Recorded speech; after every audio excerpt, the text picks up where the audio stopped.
everybody, we're back with another one of our community conversation series. Today I am joined by Nicole Fierro, who is the Chief Program Officer at Adoption Rhode Island. Thank you for being here with us today. Thank you, Hannah. It's so nice to be with you. So you're here today. We are having our live mental health event here at the Providence Children's Museum today. And we're going to talk a little bit about our mental health project, what got that started, and the current landscape of what's going on with kids and their mental health. Sure. Sounds good to me. Great. So we started this project post-COVID. We had already started to see the trends about mental health and where kids were at, seeing more kids needing mental health support, behavioral health support before the pandemic. And then the pandemic kicked in, and that went into overdrive. So we created this project to help support kids in their mental health here at the Providence Children's Museum. Can you tell us a little bit about what that landscape looks like right now? Sure, absolutely. By the way, this is a great day here at the museum. Thank you. And I know that more and more families will be coming through today, so this is a wonderful opportunity for our kids and families in our community. We at Adoption Rhode Island love the Providence Children's Museum and really appreciate what you offer to our community. We think you're essential, so thank you for all that you're doing. In terms of the mental health of young people, our young people are struggling. Yeah, unfortunately, and you're right that did start before the pandemic and has continued 5 years since the pandemic. Yeah.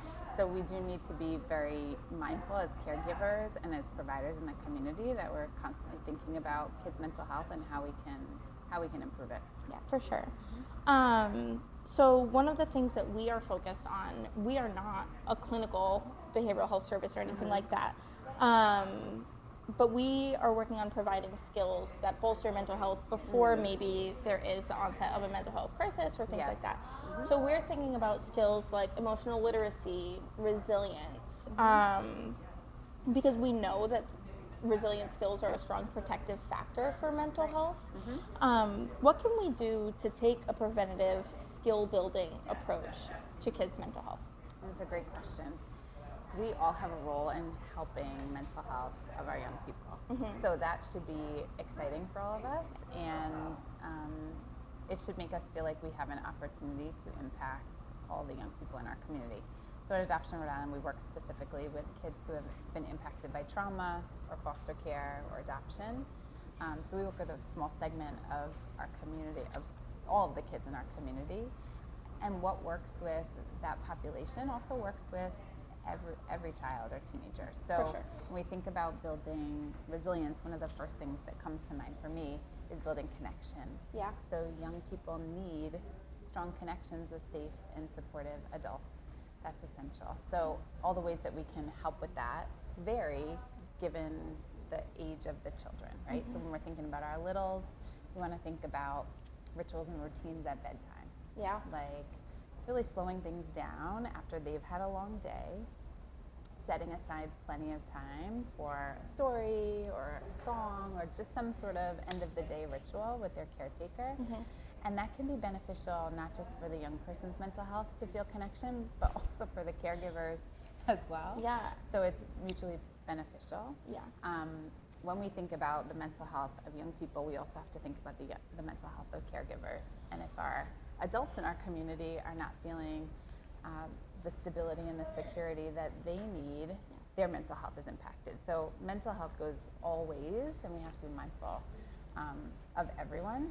In terms of other ways to get kids connected, this looks different at different ages. So a 13 or 14-year-old may not connect with his or her or their caregivers in the same way that a 3 or 4-year-old does. So for our older youth, connection can sometimes need to be led by them. So letting a 13 or 14-year-old take the lead on how they want to connect and when they want to connect. So that doesn't always mean that it's the time when we as the adults want to connect. We have to keep that in mind. So thinking about surveying the scene with your teenager and seeing the mood that they're in and whether they're in the mood for a check-in or maybe it's time to just give them some space. That gradual independence builds for our teenagers, and that's developmentally appropriate. So we want to be supportive in those times. That can be difficult for us as families and caregivers, but important to be giving our teens some space and independence too. Yeah. When you ask the question about the state of mental health for our kids, one of the things that came to mind immediately is social media and the impact of social media. So that can be sticky for our older youth, and something that is perplexing to caregivers as well. Some caregivers didn't grow up as digital natives who know TikTok and Instagram and social media. So we have to be thinking about what's their exposure like? How much time are they spending? And how much time are they spending doing other things like hobbies and connecting with their supportive adults? So kids should have a mixture of technology with other things, sports, painting, arts and crafts. Those face-to-face nature. things. Absolutely. And we as the caregivers have to remind them and bring that piece of the puzzle. It's okay. You want me to say No that worries. part again? No, that's okay. What was I saying? We as parents, caregivers, and supportive adults need to be bringing that to our young people. Opportunities in nature, opportunities to connect face to face, in addition to technology, and that can be a struggle, but it's an important one for us to focus on. For sure, and I think when we talk about the digital native of it all, growing up, I was kind of that first generation where we had like instant messaging and things like that, and we had a lot of school-based like classes about being safe online. But now I think everybody assumes that kids know what's going on there because they were born and raised in it. But that's not always the case. And so I think that we've scaled back on our education about even just taking time for yourself off of social media, things like that. It's good to let our brains turn off. Absolutely. So the education and the way that we communicate with the young people in our lives has to change a little bit. That's a fantastic point, and so important that we need to continue to educate children and youth about the dangers of social media or the dangers of being sucked into a virtual world. We're just constantly on. Absolutely. Absolutely. We as adults too know that we are constantly bombarded by emails, text messages, notifications, and that's not great for our mental health and for our ability to be able to focus or to unplug and really bring attention to a hobby or something that brings us joy. So it's very much a parallel process with adults and with kids. We all are in this world with technology that we're not entirely used to, and we haven't completely navigated how to make it work alongside our health. So that's something that both adults and kids are working on these days for sure. And a lot of that, the grounding that we do with our kids definitely works for us. Like you said, the bedtime routine. Absolutely. I think otherwise, outside of having kiddos to calm down at the end of the day, maybe we're not taking that same time for ourselves. So like that parallel that you talked about will work for all of us.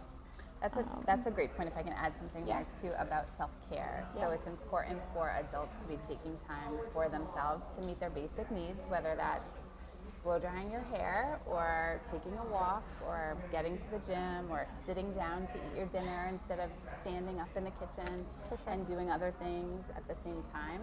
We do need to be mindful as adults of where we are at and how to set aside some time. So for adults who have a hard time doing that, we completely understand that. My staff at Adoption Rhode Island, our clinical department, our behavioral health and wellness department, they work with caregivers all the time that are having a hard time caring for themselves.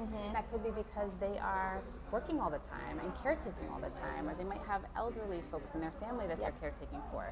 There may be financial stressors, there may be other stressors. So we completely understand that caregivers have a lot that they're juggling right now. Some ways that they can make some time or find time. We have families that share babysitting services. So if you have someone in your circle who also has kids and is trying to do all the things that are on their plate, maybe you share babysitting. Maybe one of you takes all the kids on a Tuesday night for just an hour or two so that the caregiver can have a rest, and then vice versa. So swap out that babysitting time. That can be a good way for caregivers to take a break The other For sure. thing is not being afraid to ask for help. It's so hard for us because we are such an independent society and we want to do all the things that our families need by ourselves. The reality is grandparents can be really helpful. Neighbors, safe neighbors can be helpful. So we want to encourage caretakers to take that time for themselves for the eventual realization of their child's mental health. And so much of that is community. So this is not clinical. This is not getting help from any organization. This is building community within your own spaces, which is hard. And especially, again, back to like the social media thing, we feel a little bit like we're in community because we're constantly in touch with people. But building that community takes some work and sometimes takes that vulnerability of asking for help. Absolutely. But it pays over 1 million times over. So. I agree with you entirely that we need to be thinking as a community about our community and how to keep that strong and how to keep those human connections alive. Yeah. We do see too many people in isolation and siloed at home and with technology, so we all have a part to play For sure. in making our community stronger. Yeah. So, given that we are the Children's Museum, Yes. we always have to talk about play. What role do you think that play takes in supporting the mental health and emotional development of young people? So play is integral to kids understanding their world, and that's how they learn. So play is it for our littlest friends. That is how they express themselves. It's how they work through their development. It's how they interact with their adults and caregivers. So play is essential for our littlest friends and family members. Yeah. In terms of how caregivers and families can think about play, it's not an extra, it's an essential. So as the adults in the equation, you want to make sure that you're providing time for safe play. And that could be you're on the floor with your kids reading a book, building blocks, or you are creating a space where they can do that safely while you are cooking dinner or while you are folding laundry. So to be thoughtful about creating those spaces for play is essential. And that doesn't mean that you need to have every toy and everything that's in the aisle at Target. Or like preparing a facilitated activity 100% of the time. We think about that a lot here at the museum. The less our hands are on it, the better. Absolutely. For kids, yeah. Absolutely. Sometimes kids' favorite toys may be a wooden spoon and a pan in the kitchen, right? So it doesn't always need to be complicated or expensive. In fact, it doesn't need to be. Yeah. For kids to realize the benefit of play, it can be very, very simple. Yeah. And we think a lot too about those, like we're talking about resilience. Our executive director, Caroline, says a lot that creativity is like a muscle. And a lot of times by adulthood, we've let that muscle atrophy. It doesn't mean that we can't get it back. We can always build it back. But the more you stretch and the more you exercise that creativity muscle, the stronger it is. It's the same thing with resilience skills.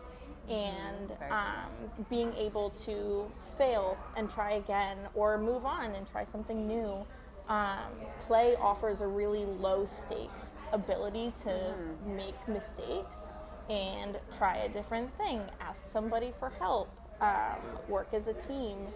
And so play helps stretch those muscles that we were talking about, again, of resilience, skill building, things like that. Absolutely. And creativity offers us the opportunity to do what it is that we want. So here today at the museum, you have options for sand art and making a journal and creating something with water and glitter.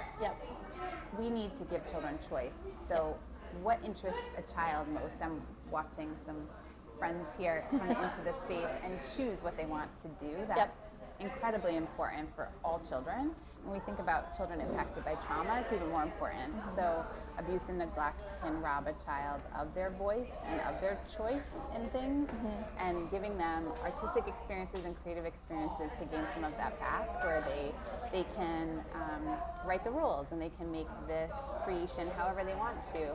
Giving them that voice and choice, especially in art, is incredibly therapeutic. Definitely, for sure, and is so supportive in healing their own relationship with their own sense of agency. Absolutely, absolutely, and that's part of the healing process, right? Finding that agency once again, is critical. Okay, so to finish up, Is there anything you want to tell us about the work you do at Adoption Rhode Island? Sure, yeah. So our work at Adoption Rhode Island spans 3 different departments. Our legacy program, the one that we're best known for, is our work in matching children who need a home with a waiting family.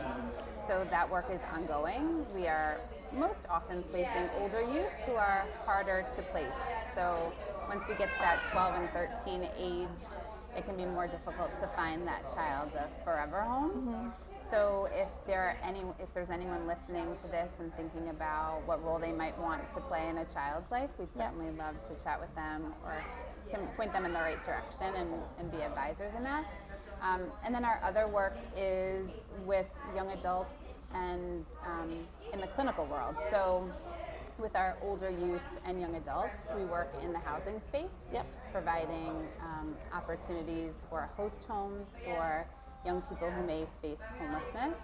And then we also work with kids who are in the care of DCYF and are preparing to live on their own. We work with life skills, and we're building their educational path to ensure that those young people have a future ahead of them that they can be excited about and prepared for.